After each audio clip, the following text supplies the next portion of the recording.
Jesus, But isn't that the bigger weight for most of us? The fact that we think we didn't see it and we should have seen it, where they weren't displaying perhaps any signals to see it, but one still blames oneself. Yeah, and we doubt our instinct. Correct. We doubt our good feelings, so we don't. Correct. We say, no, why am I thinking like that? There's nothing wrong. Look at this person is whatever, and we can doubt ourselves. And we sometimes don't back ourselves, and that can be its own enemy, yeah. Yeah.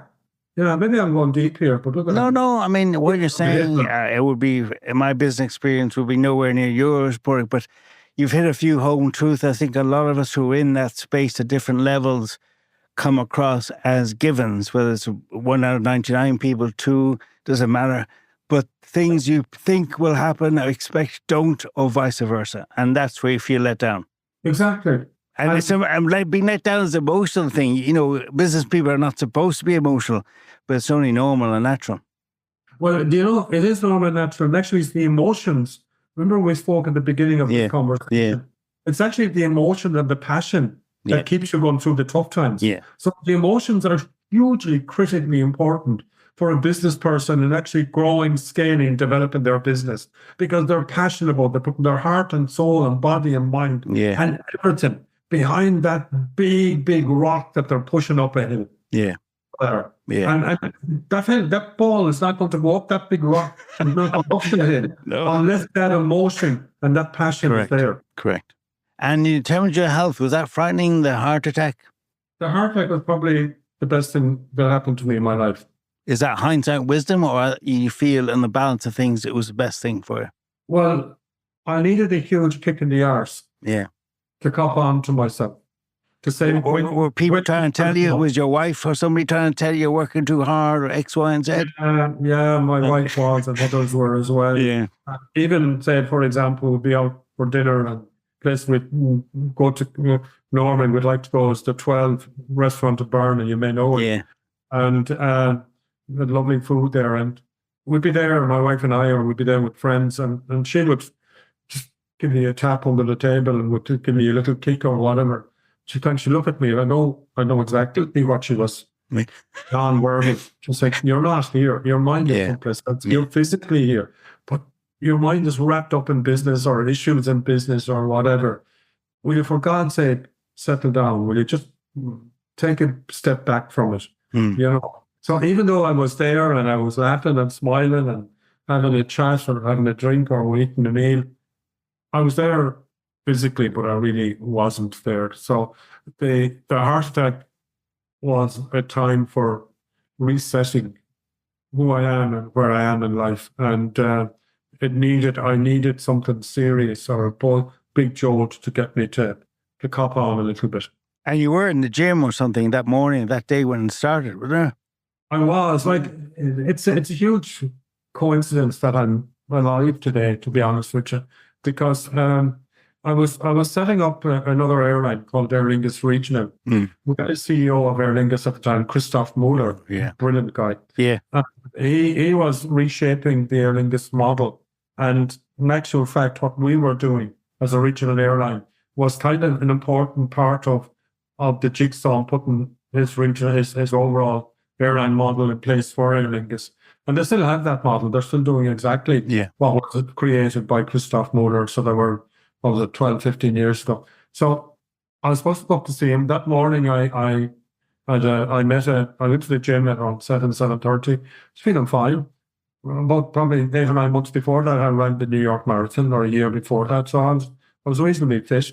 And I was meeting a guy in Galway, in Dominic Street in Galway, for a cup of coffee. He wanted to have a chat with me. A guy called Alan Mulholland, great guy. He was the manager of the Galway Gaelic football team. And he wanted me to put a kind of a mentoring coaching process in place for his squad. And I started getting a pain on my left-hand side, in my shoulder, kind of towards my heart. Didn't know what it was. I told Alan I need to go to the car, I need to go to a doctor. He said, "You sure you're okay?" So I'm fine. And I walked down to a place called Munster Avenue where the car was parked, which is an unusual place to park the car, to be honest with you, where I was meeting Alan, but that's where I parked. And I wasn't able to drive the car. I was kind of trying to drive in the hospital. The next thing I saw Alan running towards me. And he didn't know why he looked for me. He didn't know what car. He didn't know what kind of a car I drove. But the first place he looked, he found me and he pushed me into the passenger seat, drove me at speed to the hospital. And he told me to get inside the door of the hospital. And he said, park the car, because he was double parked where ambulances park. And anyway, I managed to get inside the door. There was a queue at the reception area where you register your name when you're sitting down waiting to go in A&E. And I knew I wasn't well. I didn't know what was wrong with me. But I went into A&E and I walked down the corridor, saw a few doctors, told them I'm not feeling well, if they can help me. They weren't, one of them said to me, look, you have to sign in, there's a process here, you cannot jump the queue. But I knew I wasn't well. I'm not a guy to jump queues. I don't like doing that. I hardly ever do, but I knew I had to see a doctor. There's a young lady, trainee doctor there, and she ignored and she brought me into a cubicle. And I was lying down there, and she was supposed to go out to get monitoring equipment to put on me, but she didn't. And if she had moved out, by the time she'd be back, it'd be too late, because that's the first time my heart stopped. And she used CPR to get me back. And then I was rushed down the corridor, looked up in a lift, down another corridor, and I could see I was going to an operating theatre. And there was a number of doctors, nurses there. There was one person in particular that was, I suppose, in charge of the whole lot. They told me, somebody said, we're going to put your clothes off. I wasn't going to stop them. It wasn't extensive stuff anyway. So it wasn't Louis Copeland's suit, no. Oh, Louis Copeland's my favorite play off, and it wasn't on this occasion, so it wasn't. So anyway, somebody said to the surgeon, we cannot go ahead with this procedure because we don't have written consent. And he said, look, it's too late for that now. So I knew then it was serious. I didn't know what it was. And I said, thank God they don't know who I am, because I don't want my wife and kids to know about this until after all this is over, one way or the other. So they started doing something with my groin, and pain was 11 out of 10. It was really, really bad. And then Rossa, it's kind of difficult to say, but what happened then was I actually knew I was going to die. I asked myself, are you okay to die? And I said, look, I did things right, I did things wrong. I made good decisions, I made bad decisions. But I said, I'm only human, and like anybody else. I never tried to do anything to hurt or damage anybody.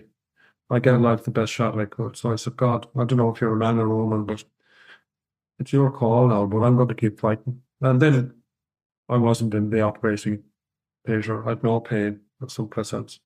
And after probably about 2.5 minutes or so, 2.5, 3 minutes, I was back in the operating table again. My back was up of the table. And what they'd done is they'd done what they call the jump leads. Yeah. Defibrillator. Yeah, defibrillator. Yeah. And that was it. And then a little while afterwards, the pain reduced. And then the surgeon who was there all the time came to me and he says, you're very, very, very lucky. Less than 1% of people survive what you've gone through. And was it a Widowmaker kind of thing? Yeah, it was. Yeah, it was the Widowmaker. Yeah, it was. So he said to me, we put in a stent. I said, sound great. I said, geez, I hope it's a Galway stent. Medtronic. Yeah, because about 6 or 8 months before that process, I was Boston Scientific came to me and asked me where I speak at a kind of a management few days away. Yeah. Leadership. And I said, I will, but I need to know what you do, lads. Yeah. So I went into Boston Scientific, they gave me a tour of the place. They told me what they did, and they told me that 1 in every 4 stents that's implanted in people in the world is made in Galway. Yeah. So he asked me, I told Kieran Daly's name, great surgeon. I told him, I said, 1 in every 4 stents that's implanted in somebody around the world is made in Galway. Yeah. And he looked at me, laughed at me. And I said, who made it? And he said, Medtronic made it. Yeah. So I said, would you have the part number? Because Ross said, I swear to God, when I was running the airline, we'd have to keep the